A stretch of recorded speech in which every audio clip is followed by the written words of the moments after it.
basically data mining and AI got together and they had a baby. And that was the new sort of, we came out of that winter because you could actually now do some prescriptive analytics, Interesting. which is not just here's what will happen, but here's what you should do because of what will happen.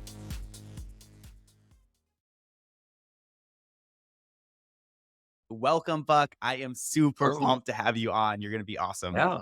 Yeah. I'm glad to be here, man. Really am. Getting people started in their career. I do a lot of mentoring work. In fact, I am a formal mentor. I've done it for the University of Washington and here at Microsoft. So this is my wheelhouse. Yes. And you're going to be the perfect person to talk with us about these gigs. Because as you said, you have been with Microsoft for 17 years. You started in June 2006 as a senior technical professional, and now you are a principal applied data science in this role.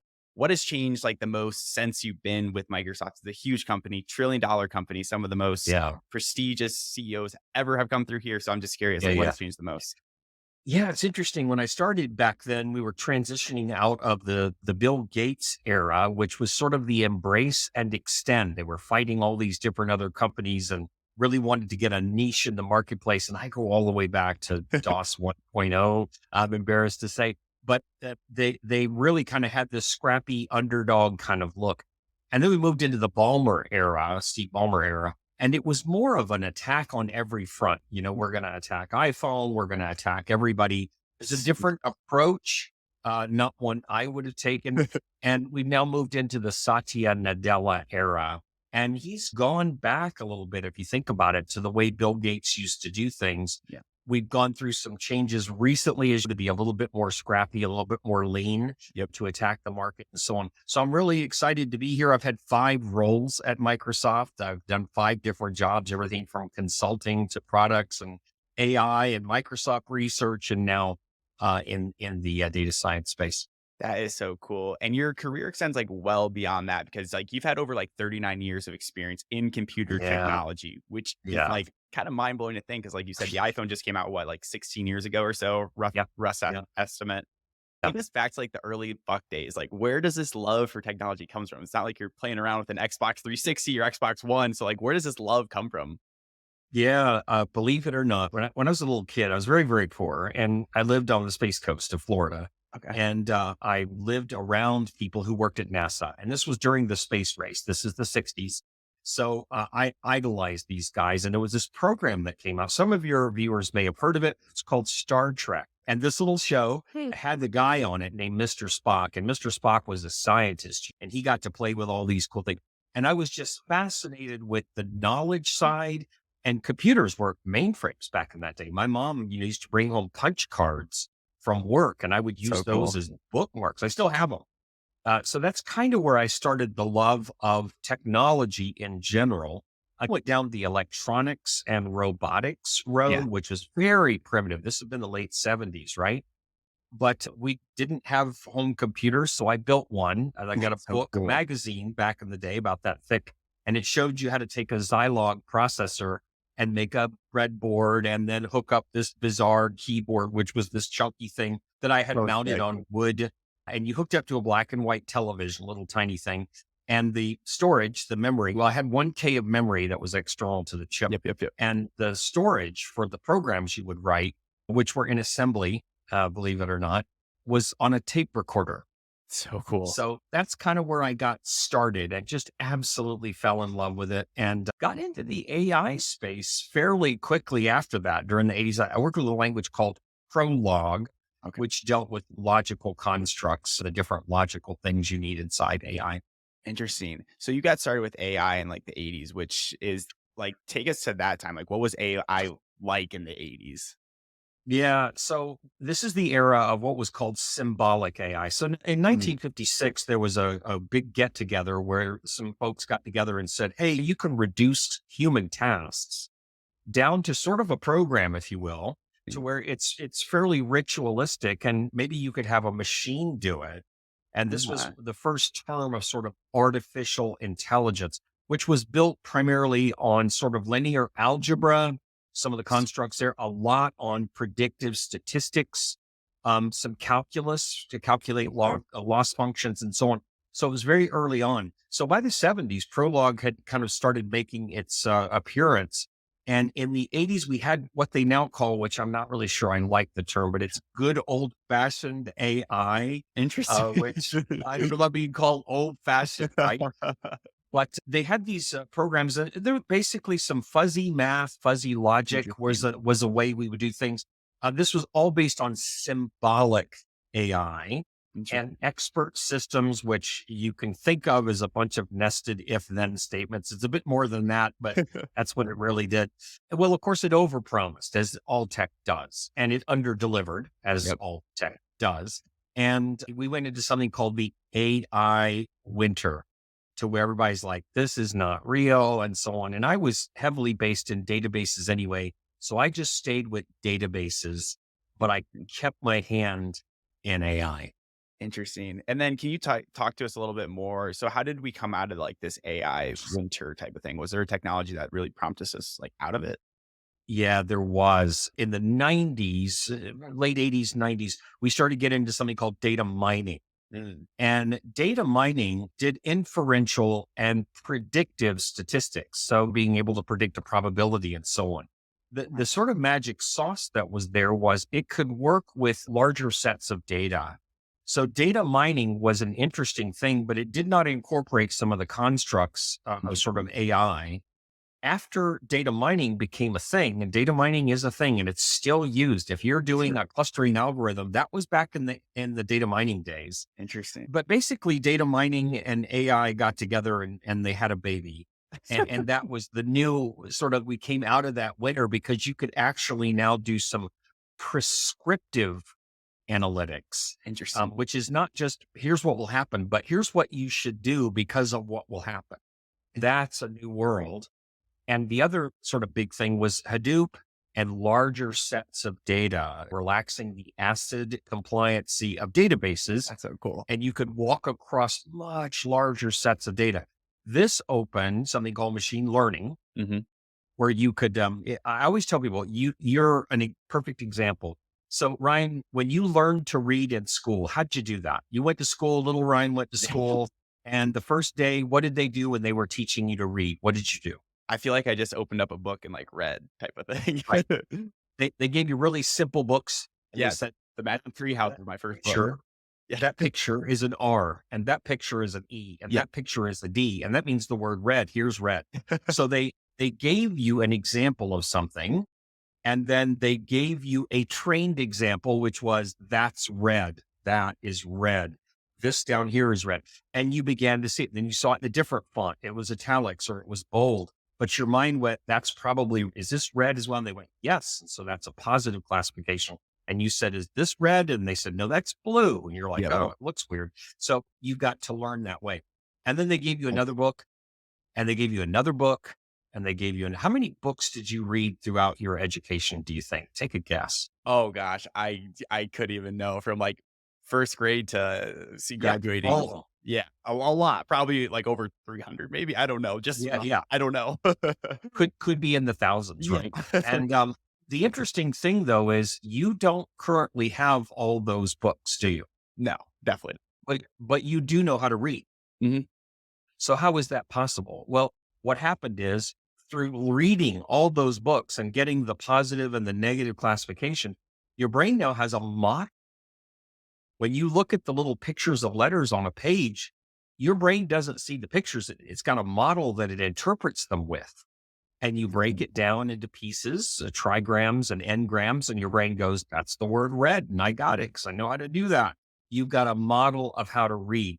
That's exactly the way, not the process, but the way that a machine learning model works. We have a couple of those. One Amazing. is the supervised, where we take a bunch of data and we say to the computer, see what those things are like with Yep. various pieces of math. And the math says this is like that. I predict, and this is the stats part, that this is like this. And I have a loss function that says I'm pretty close to that real answer. And that's from calculus. And I have a state vector model, and that's from algebra. And I put all these maths together, and it looks like the computer's learning. It's not really learning, but what it's doing is making these predictions that these words belong to red and these words belong to blue. That is sweet. And it creates a model, just like what we have in our head. The other thing we have is sometimes we don't know something. Yeah. Like we see a group of things. And if I were to give you a whole bunch of things you've never seen, and I were to tell you, Ryan, put these things into three groups, and you're like, groups of what? And I'm like, I don't know, three groups. You might say, okay, well, let me put these together. No, that's not quite right. I guess there's three colors in this group. Let me put them together by color. So you would create this clustering algorithm in your head by So picking cool. salient points that we use. We call those centroids inside data science. And you would separate them out. And if I were to ask you, well, why are they in those groups? Well, these are mostly red and those are mostly blue and those are mostly green. I figured that was the most salient thing to do. And you're not right or wrong. Yeah. And if I were to say, put them into two groups, then you'd be like, oh, now I'm going to do them by size because now the colors don't matter and so on. So Interesting. you get the general idea. So those two things, then we got our data mining from our fuzzy, logic and so on. And then we've got our big data and then we've got machine learning. Now we can do something called deep learning. Mm. And the deep learning simply takes those same things, but it turns them into layers. This is very similar to how your eye sort of works. You have rods and cones in your eye, and one does color and one does edges and so on. Yeah. And it passes through those things and then it hits your brain, another model, and says that's a dog or whatever. So deep learning is similar to that. And of course, now we're in the age where we've taken deep learning and even pushed that further So into large language models. Yeah. that is like, I think just I don't even come from like a data science background, and just hearing this type of stuff like just energizes me because I think it's so cool and you can apply it to like so many different use cases. And I'm curious, like, what are like some like your favorite usage cases for like a deep learning model, like industry wise or Yeah. yeah, So our brains are arranged in what are called narrow intelligences. Your eyes do a thing, your hearing does a thing, yes, different parts of your brain do a thing. And then the corpus callosum between the halves of our brain shuttle that information, kind of like a nerve center or the corridor that gets the data all around yep, so that when you see something, it puts it together with the language of your brain and says, that's a dog. mm, People who have epilepsy where they've had to actually cut the corpus callosum, if they cover one eye, this eye actually transmits to this side of the brain and this eye goes to this side. And language is on one of them and vision interpretation is on the other. yep, They cut that, they can cover an eye, show them a dog, and they know, they see the dog. They can yeah, describe it and they'll say, what is that? And they don't know. They can cover the other eye and look at the dog and say, what is that? They're like, I have no idea. Then they take the picture away and they say, write down the first thing that comes into your head, dog. And so they saw it, but they weren't able to interpret it because the colossum's not together. But if they have both eyes, they can do it yep, because they're each getting a different transmission. It's kind of an interesting way of thinking about that. And if we think about the way artificial intelligence, to your question, yeah, what's the most interesting? I think the most interesting and what's coming in the future is sort of the joining. We call these things narrow AI when they only yep, do one thing. Like if they can recognize a red light, that's a narrow AI. It's a vision yeah, problem. We also have audio language models that can do things with audio. We can also do things with text and so on. mm, Putting those all together, creating sort of our generic. I'm very nervous when we start talking about AI like the brain because it's yeah, not. But in a similar fashion, putting those things together and coming up with a corpus callosum will be pretty amazing.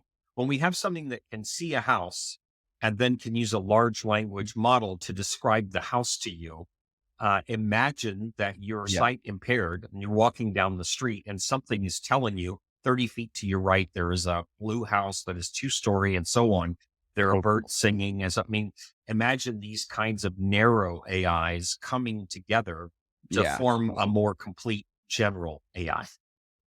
I think what excites me so much about AI is basically like the usage case you just said. Like, say, like, if just like talking about like products that you can make out of this would be like a deaf person had that in their ear and like here's like a house coming up or like lights or roads coming up ahead of you with 5 cars here. That's what I think is so exciting about AI. Cause when I think about AI, like, correct me if I'm wrong in this, I just think for like the health, like I'm a type 1 diabetic. So I just think there's so many usage cases for like diabetics, Yes. people that are Yes. deaf or blind Yeah. or Yeah. anything Yeah. like that. So that's what really jazzes me up about AI. I think it's Yeah. just Yeah. another a new world that will be unlocked once AI is fully here. A friend of mine, Henk Bolman, who's in the Netherlands, he works at Microsoft in AI. He and I did a conference last year together, and on stage, what we did live and on stage, we took a grocery store shelf, and we brought some cans of things and we put them on the little shelf. And then he walked up with his phone and we wrote the code on stage to where, as he walked by, it was explaining Coke 16 ounce, $1.39 for a 6-pack. Here's the nutritional information for somebody that might be sight impaired, could go shopping alone, but then see the shelves, just like you and I. Not only that, we trained it in his voice. So he was talking to himself, to where it was his own voice saying, this is what this is, and so on. That, to me, AI is a tool. Computing is a tool. Everything's a tool. So I'm not really impressed with the tool. I'm impressed with what the tool can do. I don't like the hammer. I like the house that the hammer builds, if that makes sense. Honestly, having this conversation makes me want to like pivot to AI in a way, because I think it is so cool and that like there's so many usage cases for it. Yeah. But I do want to talk about someone that does want to pivot into AI or just get into the field or machine learning. Yeah. Let's talk about like a traditional path first, and let's talk about like a non-traditional path and what are ways they can do that. Sure. I would say a couple things. First of all, I would pivot on, well, first of all, you need to figure out what you're good at. I'm not talking about skills. Like I can write Python. Who cares? That's a skill. You can pick it up. You can put it down. It's like riding a bicycle or tying your shoe. It's not that impressive to have a skill. So I would not base, okay, I need a Python job. No, you need to solve problems and you happen to use programming to do it, and maybe Python, or maybe you learn Java or whatever, right? Interesting. So I worry less about that than what you're good at. And maybe you're somebody, and what I always bring to the table is I'm actually quite simple. It's hard for me to learn. It's very hard for me to learn math. I was not good at it, and I do it all day now, but it was hard for me to do. But here's what I do. Here's my strength. I make hard things simple. I do that because once I understand it and I'm simple, I can re-explain it to you. So when I was first learning AI, I had all the brainiacs from the planet Tron that were telling me all the math and stuff. And I'm like, so how does the machine learn? And they kept explaining all of the gradient loss functions. And I'm like, I don't know what you're saying right now. And so finally I said, is it like how I learned to read? What are you talking about? Well, I had a bunch of books and I read that. That's kind of training, right? Well, yeah, I guess. And then now I know how to read and I know that's the model, right? Well, you could say that. I mean, can I say that? You could say that. Okay. So then when people ask me, what's AI? I'm like, you know how you learn to read? It's like that's it. And so I just make hard things simple because I'm simple. So that's my strength. Interesting. And when you're getting ready to get into any career, figure out what you're good at. I'm good at following problems through. I'm good at detail. I'm good at broad strokes. I'm good at talking. I'm good at listening. Figure out what you're good at and then use those strengths to do the job you want to do. So if you're interested in getting AI, there's probably two forks that you need to figure out. The first is, do you want to use AI or do you want to create AI? So if we're talking about using AI, there's a bunch of ways to do that. You could be someone who teaches seniors how to use AI to not be scammed by telemarketers or whatever. That could be using all the way out to that. Or we've put at Microsoft AI inside Word documents and PowerPoints and all kinds. You could teach people or use AI in your Excel spreadsheet to be smarter than all the other Excel spreadsheet users. There's also another part of that. I am an applied data scientist. And what that means is I don't create AI. I have worked in that area, but that's not what I do. There are way smarter people that do that than me. But I do work in taking things like hooking up. I wrote a blog post yesterday for Microsoft on how to use Chat GPT inside a database. So in other words, you could select your product name from a table like you do in a database, but then tell Chat GPT, write me some ad copy for my 13-inch bicycle. And it came back with ad copy. Now I don't need to go directly to an ad person. I just need to edit what it comes back with. And I've got my ad copy done for me. So I teach people how to do that. Now I happen to use code to do that, but I didn't use code to write AI. It was to use AI. So that's the first big area. to do that, what I would suggest, if you want to get into that area, is just immerse yourself in YouTubes and Build conference from Microsoft and Ignite and all these other conferences from whoever, and just Yeah. immerse yourself in whatever's free and read, read, read, read, read. It's the most important skill you have is to be able to read. If you want to go into the, I want to build the AI, Yeah. then you're going to need the math. You're going to need linear algebra, calculus, and statistics, and both descriptive and inferential statistics. It's just the way it works. No way around that, because you'll never do this correctly. Even if the math is done for you, you can load up a library in Python and say, give me the logistic regression. But you need to know what logistic regression even means. Yeah. Should you be using it?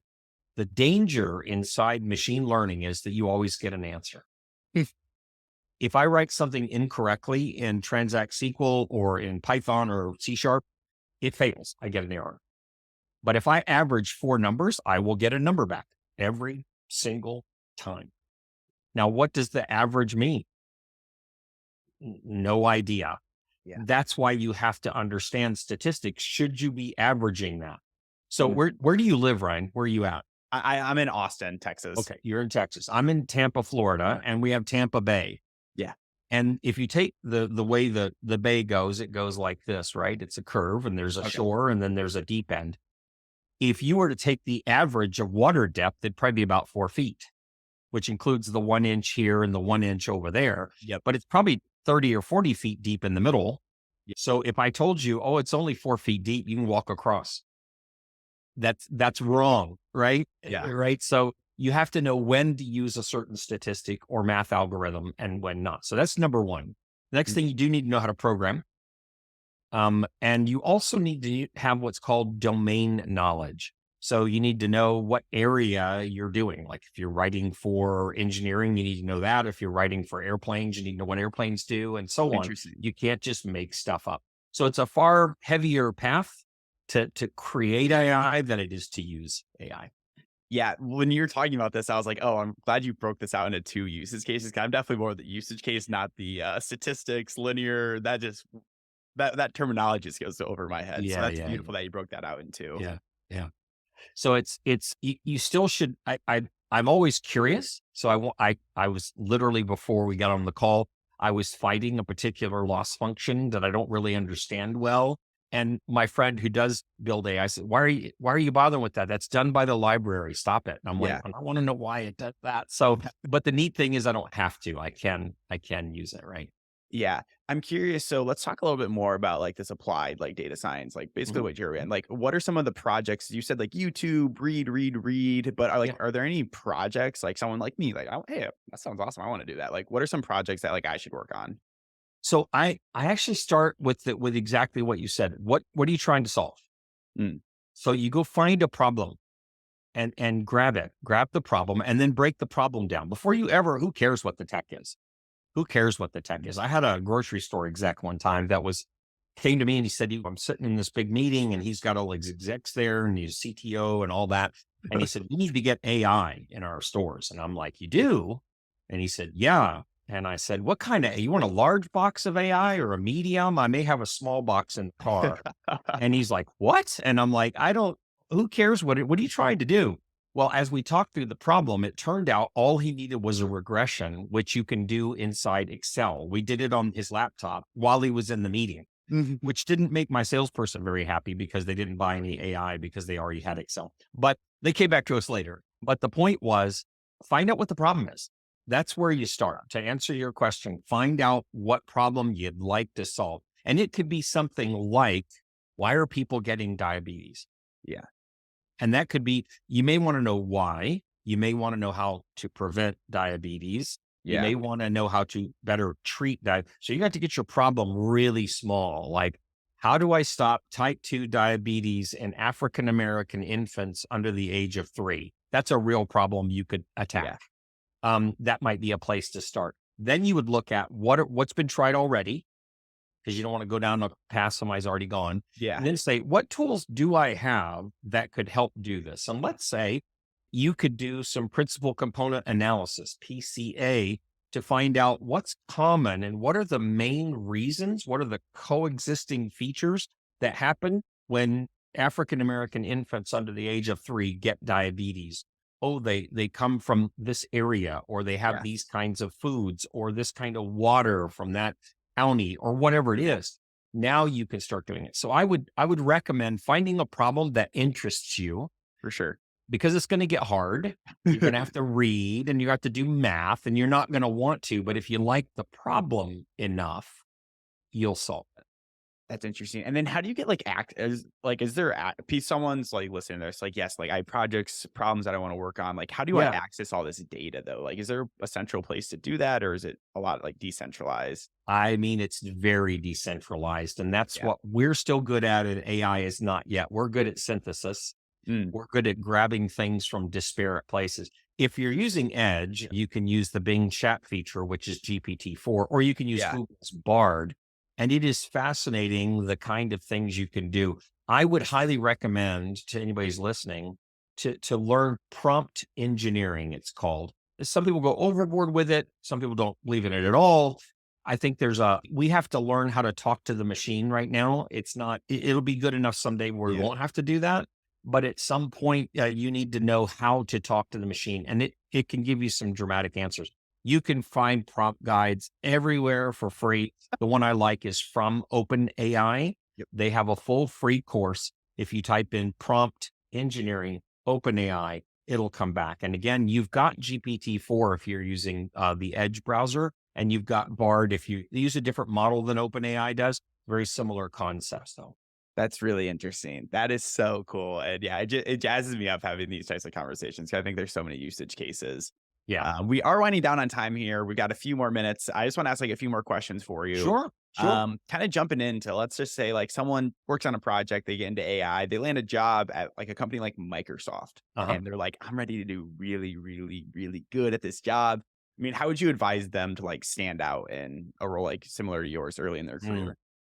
I think there's two things that I've always found that have helped me stand out, regardless if it's Microsoft or a tiny company Yeah. or wherever it happens to be. The number one way you stand out is find out what problems your boss has and make sure you're solving those. Mm, If they're like, we don't have enough revenue, figure out how your part is to help them make revenue.